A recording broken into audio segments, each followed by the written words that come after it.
Sir एक दो बातें और, क्योंकि इस पर क्रिटिसिज्म बहुत होता है। हमारे यहां पर कहा जाता है कि भाई आपके यहां पर इतने सारे गुरु क्यों हैं? एक तो भगवान इतने सारे चले उसके आपने, फिर हमारे पास गुरु बहुत सारे हैं हमें बताने के लिए, और हम उन गुरुओं को कई बार जो है भगवान का दर्जा भी देते हैं। देखिए, गुरु इसलिए ज्यादा है, जैसा मैंने पहले बताया, जब आप पोस्ट ग्रेजुएट में जाते हैं डिपार्टमेंट में बहुत सारे टीचर होते हैं। जब आप बेसिक में रहते हैं तो एक ही टीचर काफी रहता है। तो जब आप ज्ञान के उच्चतर स्तर पे होंगे तो बहुत सारे गुरु। अब जहां तक भगवान की बात है, देखिए भगवान तो भगवान है, परंतु किसी की आस्था है तो वो किसी भी चीज में भगवान मानेगा तो उसके अंदर चेतना का उदय हो सकता है। आप माता पिता को ईश्वर के समक्ष मानिए, अगर आप सारा अपनी समर्पण कर दीजिए, आपके अंदर नई चेतना का उदय होगा। अपने गुरु को मान लीजिए, नई चेतना का उदय होगा।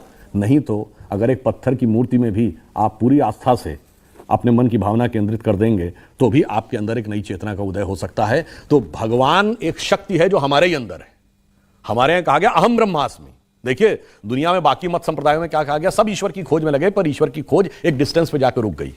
किसी पूजा स्थल पे रुक गई, किसी पुस्तक पे रुक गई, किसी मैसेंजर पे रुक गई। हमारे यहां जब ईश्वर की खोज हुई तो वो कहीं रुकी नहीं, वो अंदर तक आई। कितने अंदर तक? हमारे अंदर तक। और हमारे अंदर नहीं, मैं ही ब्रह्म हूं, अहम ब्रह्मास्मि। तो हमारे यहां इसीलिए गुरु और शिष्य में जानते क्या रहता है? गुरु का काम नॉलेज इंपार्ट करना नहीं है जो वैसे समझता है। हमारे यहां गुरु का काम है उसके ऊपर से जो माया का आवरण है वो हटा देना। इसीलिए शिष्य शब्द जो है वो हिंदी या संस्कृत के शेष शब्द का एडजेक्टिव है।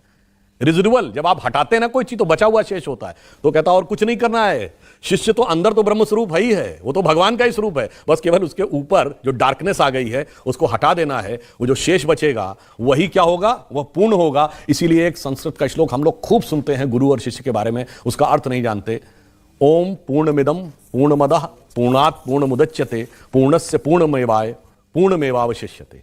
यानी मैं पूर्ण हूं, पूर्णमिदं, यह पूर्ण है, पूर्णमदः, पूर्ण में से पूर्ण निकालना है। और जब मैं पूर्ण में से पूर्ण निकालूंगा तो शेष भी पूर्ण ही बचेगा। When I will take infinity out of the infinity, the residual will always be infinity. अंत में